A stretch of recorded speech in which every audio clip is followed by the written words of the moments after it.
ભારતમાં રાષ્ટ્રવાદ ધોરણ 8 સામાજિક વિજ્ઞાન એમાં આઝાદ હિંદ ફૌજના સુકાની પદે સુભાષચંદ્ર બોઝની આપણે વાત કરવાના છીએ।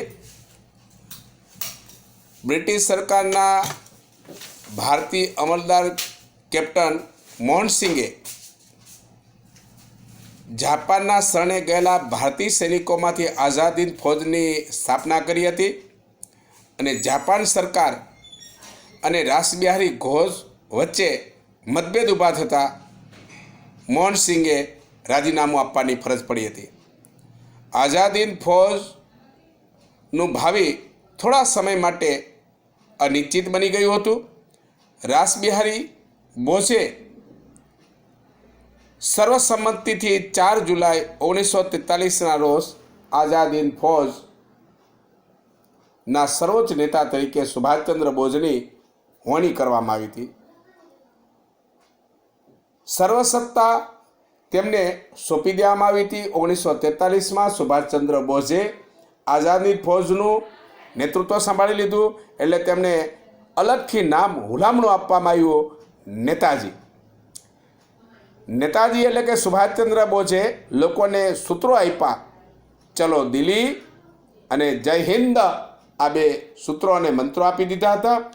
તેમણે દક્ષિણ પૂર્વ એશિયાના દેશોનો પ્રવાસ કરી અને ભારતીય લોકોને હાકલ કરી અંગ્રેજોના આધિપત્યમાંથી માતૃભૂમિની સ્વતંત્રતા માટે તમે તમારું સર્વોચ્ચ આપી દો, તમે તમારું બલિદાન આપી દો। અને સુભાષચંદ્ર બોઝે ભારતના લોકોને એમ કીધું હતું, તુમ મુझे ખૂન દો મેં તુમ્હારી આઝાદી દૂંગા।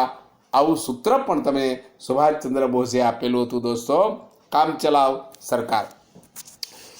ઓક્ટોબર 1943માં સુભાષચંદ્ર બોઝે સિંગાપુરની અંદર કામચલાઉ સરકારની સ્થાપના કરી હતી। એને આરજી હુકુમત આઝાદ હિંદની સ્થાપના કહી શકાય છે।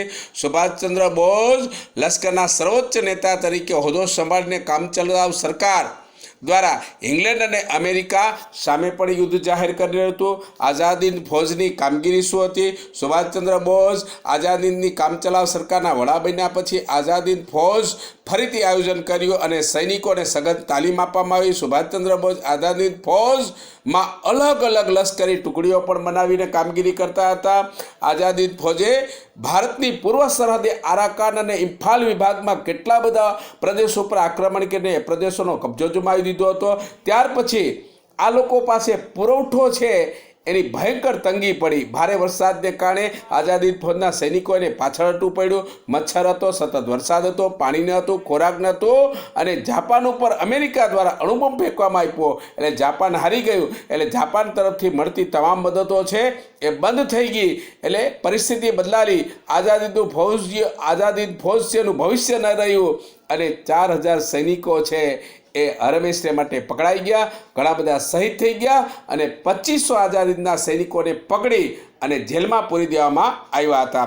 નેતાજીએ પ્રતિજ્ઞા કરી હતી કે હું ગુલામ હિન્દુસ્તાનમાં પગ મૂકીશ નહીં। નેતાજી રંગૂન અને બેકચોક છોડી અને વિમાન માર્ગે આગળ જતા હતા અને જાપાને કરેલી એક જાહેરાત મુજબ કે વિમાનની અંદર અકસ્માત થયો અને વિમાનમાં આગ લાગી અને નેતાજીને સારવાર માટે હોસ્પિટલમાં દાખલ કર્યા।